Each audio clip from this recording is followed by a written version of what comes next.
Hello friends, so here we are leaving the Dollar General and I'm going on a bit of a longer drive today. So if there's kind of like some long stretches where there's not really anything interesting happening, I'll probably do like a 2 or a 3x speed on those. Okay, very good. Pulling out of the Dollar General. Now here technically you can turn on red, but you have to obviously have a free or an opening. The car's trying to go after this car. It should be open. That was really good. I haven't gotten that turn on video yet, and I haven't tried it myself, so that was really impressive.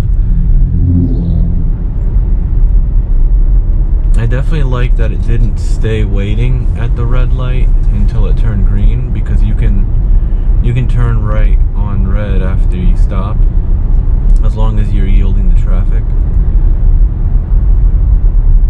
And I'm gonna bump it up to 50 because 45 is a little bit slow for this road.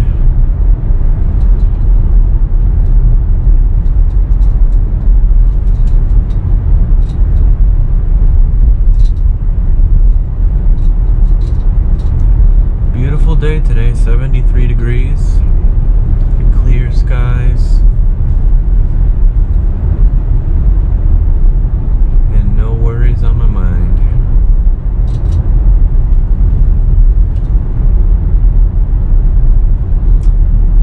This is where I wish that it would get into the left lane. So I'm curious to see once I get 11.4 if the behavior changes, because I know I've seen that the turn will get planned earlier, which just makes it better when there's traffic in these turn lanes, because a lot of times the car is getting in the turn lane too late in areas that there's a lot of traffic and the turn lanes get backed up. I'm just gonna go ahead and bump it up to 70 because 65 is gonna be way too slow.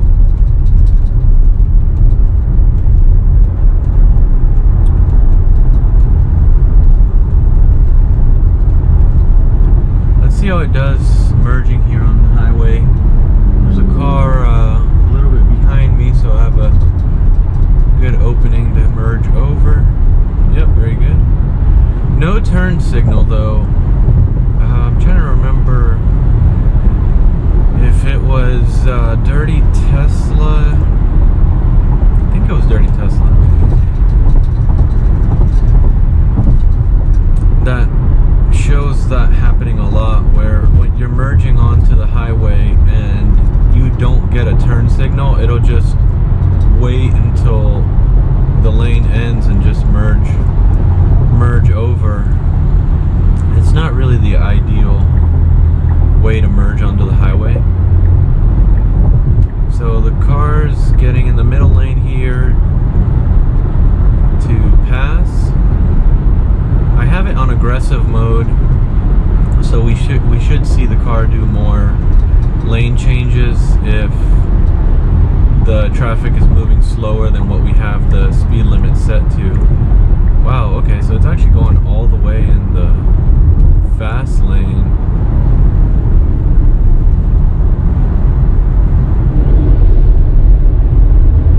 Okay, so someone told me to do the scroll, to hit the scroll wheel instead of having to put pressure on the wheel or tugging on the wheel.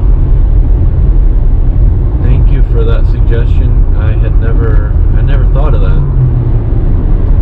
It's a little bit easier than having to tug on the wheel, and sometimes you risk where you don't tug on it enough, and then you're kind of like tugging and tugging as gently as you can to let it know that you're there. Or sometimes, you know, it doesn't happen to me often, but sometimes you tug on it a little bit too hard to where the car thinks that you're taking back over, and using the scroll wheel makes it a lot easier. So thank you for that suggestion. I don't know your username off the top of my head, but thank you. I told you I would try it on my next drive, and here I am trying it, and that's a lot easier, so I'll start doing that. I'm gonna go ahead and pour myself a mate here. It wants me to engage here again, so I'm just gonna bump the speed back down to 70. And the car can get over, I don't know why it's being like mega cautious.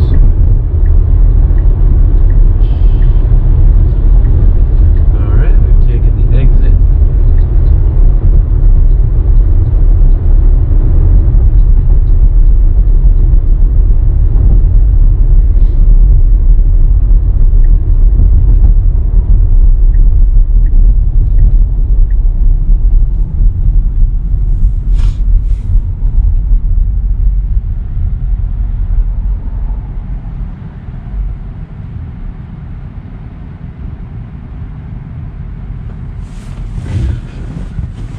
Yeah, so far it's been a really nice drive. Showing a couple of new scenarios with yielding on a red light. What else? We got merging onto the highway.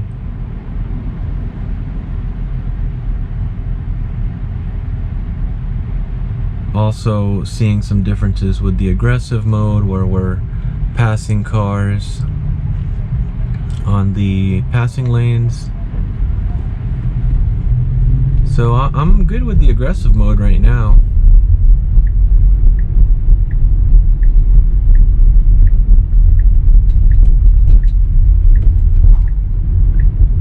Alright.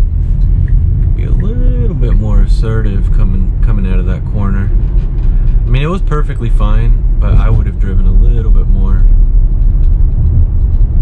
assertive, especially because the light was turning yellow, and then the car behind me is also trying to get through the intersection.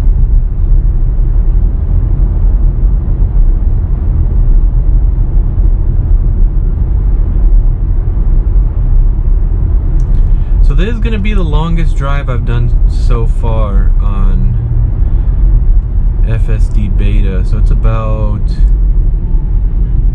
just under an hour drive, and it's all gonna be city, you know, kind of city type driving, not like downtown Atlanta driving, but like city streets, back roads, lots of stoplights and traffic and crosswalks, and you know, you can see, let's expand the animation. I'm not sure if you can see there that you can see the person crossing the road. So we're gonna see a lot of distinct scenarios and see how FSD Beta is doing. And we're on version 11.3.6 on the 2023 branch. So it's the FSD Beta version that's out in wide release right now. There's an 11.4.2 that's gone out kind of wide, I would say, but I don't think we're gonna get that one yet until it's on a newer 2023 branch. Since we're on the 2023.12 and 11.4.2 is on 2023.7. So it is possible also that Tesla could do a similar thing where they bring 11.4.2, if that's the one that they're happy with, if they bring that up to 2023.12 or newer, and then that become the release that goes wide to like subscribers that would subscribe to FSD Beta right now, or people that just got their car and they purchased FSD Beta outright with their vehicle.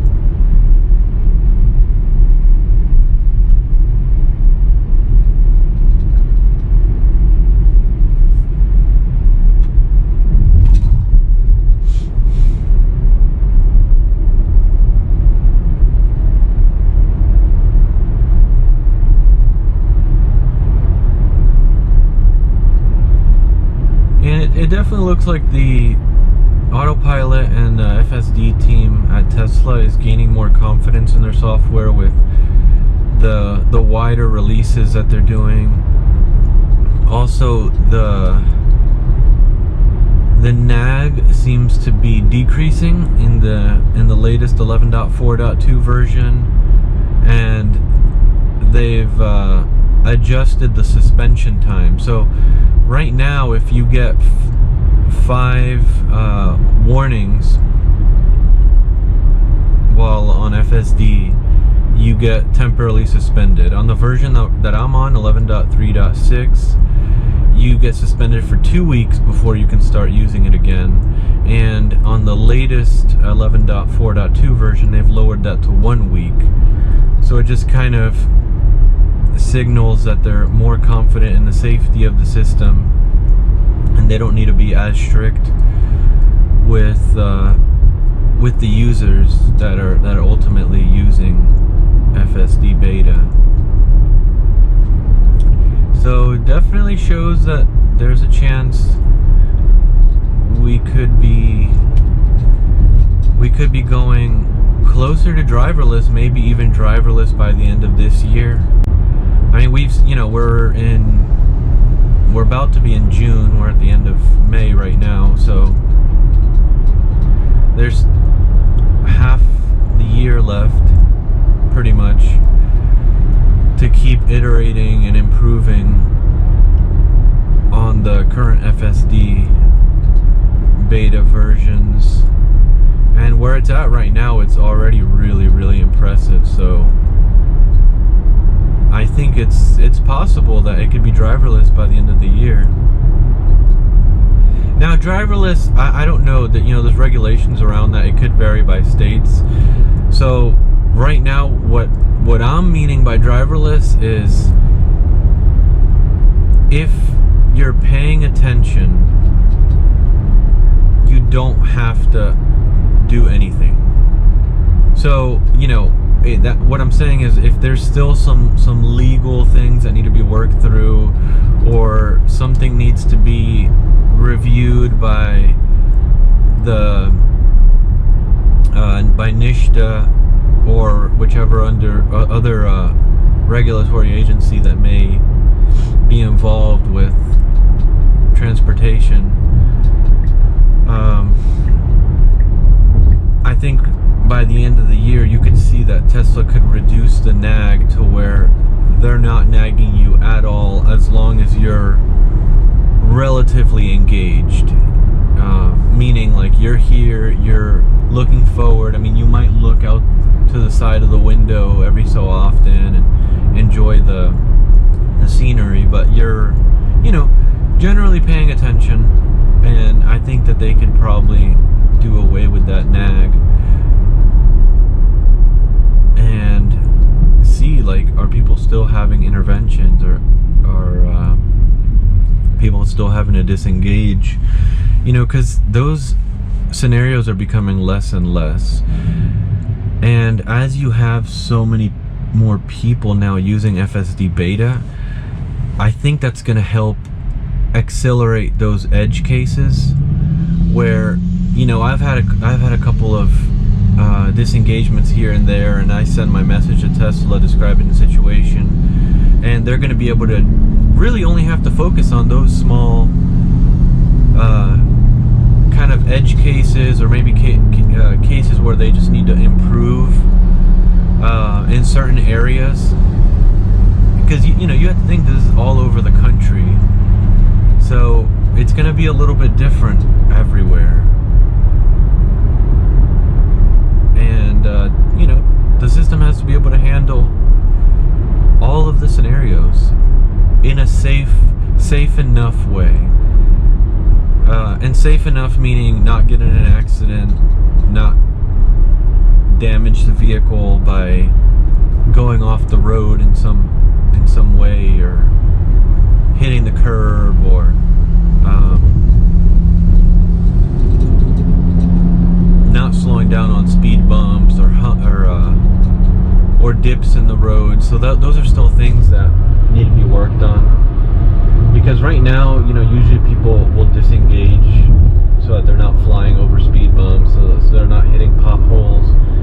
And the system needs to be able to handle those cases, and it should. It's just it's a matter of what is the focus on training.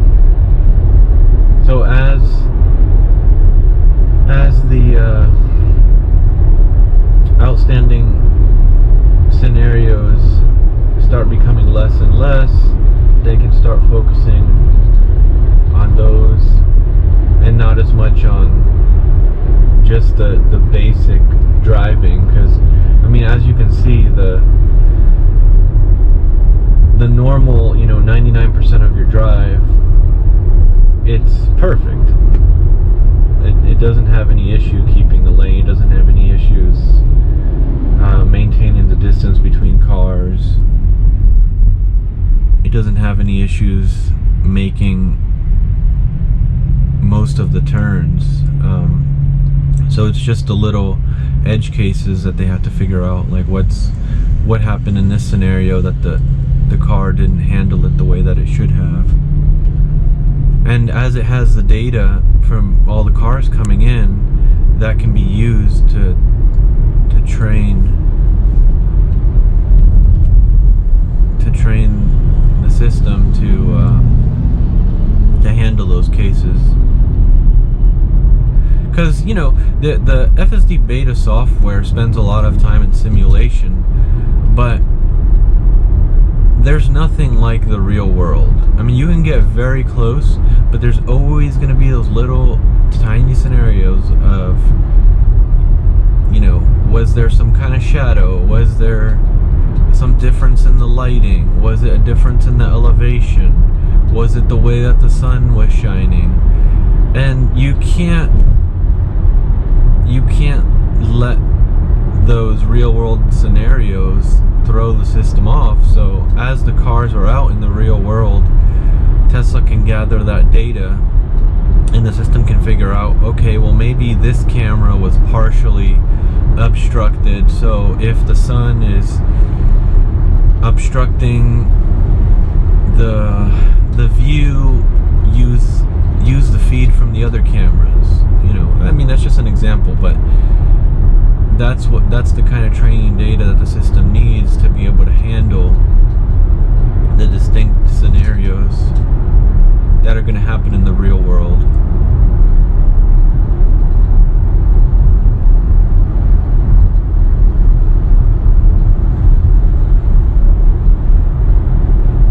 And that's where Tesla has a huge advantage, because they have a giant fleet of vehicles, and those vehicles can be running in shadow mode as they need data from a certain turn. They can gather that from the fleet, and very few companies have that many vehicles that are equipped with the hardware necessary to train their system to solve the real world AI, which is what Elon keeps saying. We're not just mapping to specific roads. Our system is getting better and better by having very similar scenarios, but slightly different, in slightly different conditions, in different states, in different elevations, in different lighting conditions, in different weather conditions, in different road conditions. The road is not always going to be the same exact color. The cars that you're driving around are not always going to be the same color. And those little differences, you might think, oh, well, it's just a car. But no, it makes a difference in how the camera might see its surrounding, how the light might be reflecting off of the vehicles. And, one example is a few years ago, before FSD was as capable as it is now, there was a case where a Tesla crashed into like a white like box truck or 18-wheeler kind of scenario, where it was a white trailer, and the way that the light was reflecting off of it the car wasn't able to pick up that it was a vehicle in front of it, and I guess it just thought that it was, I don't know, the sky or just not an obstruction, and the car kept going. And I believe, you know, don't quote me on this, but I believe that the driver of the vehicle actually passed away. I mean, that was years ago now, but it just goes to show that the environment that the car is driving in can make a really, really big difference. And, you know, one thing when you're driving on full self-driving, the system isn't necessarily friendly, so I would have let that car go, but FSD Beta is just trying to drive. Its objective is not to see, you know, who it can let merge into the oncoming traffic. So I do feel a little bit bad because that person is now waiting to get into the lane here, but that's not something that I could do anything about. And probably FSD Beta will get to that point, and you know, that's something that I envisioned years ago, and I'm not necessarily the creator of this, but it is something that I envisioned it just in my mind when I was thinking about self-driving vehicles and the connectivity that they have, because these vehicles all have internet connection. So ultimately they could have communication with each other in some sort of way. And if you have a fleet of Teslas that are driving themselves in a robo-taxi manner, they can communicate with each other so that they drive at a certain speed in order to avoid congestion, in order to avoid the red lights. You know, because if all these traffic lights are on a network and the system knows, hey, this is when these lights are going to turn green, this is when they're going to turn red, the car can drive and fluctuate the speed so that it's always just driving at a smooth rate, at an optimal speed, and not having to do so much stop and go, which ultimately leads to more traffic. It can be like a synchronized driving where you can have a ton of vehicles, but they can all be synchronized and they can be crossing the intersections at a speed where the car doesn't need to stop and wait for the other cars to go. And I don't know why the car stopped there. That's really, really weird. Okay. I didn't intervene in any way. I didn't press the gas pedal. I'm trying to be patient with what FSD Beta is doing, just to see what it does and actually reach its current capability. I know sometimes it's hard to be patient because you're like, okay, the person behind me is gonna honk at me. They're probably thinking like, you know, I don't know how to drive. But I didn't think that it was extreme enough. I mean, the traffic was kind of not really going, so it's not like I was holding anybody back.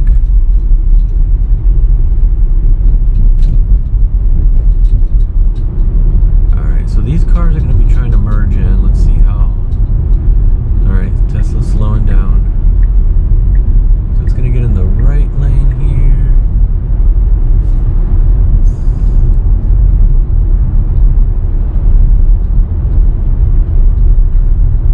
We're going to be merging onto the highway in a mile. So that's good that it chose the lane early, especially here. I mean, right now there's not crazy traffic, but during the week, during rush hour, when you pass this Mall of Georgia area, oh man, this is like stop and go. And if you wait till the last second, you might miss your turn.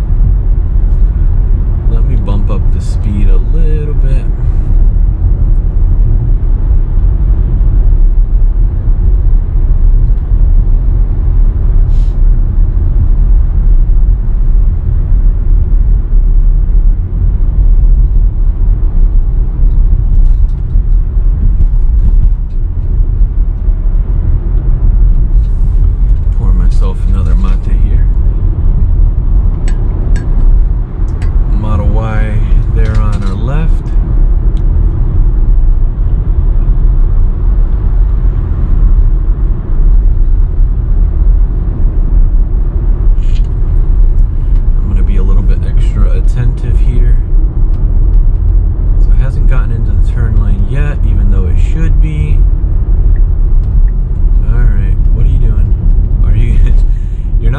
your turn at this rate.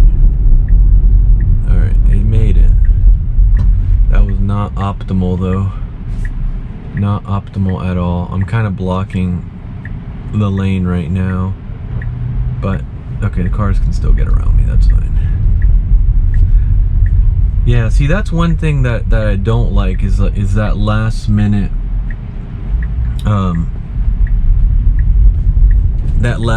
trying to merge into the lane. It just makes it uncomfortable.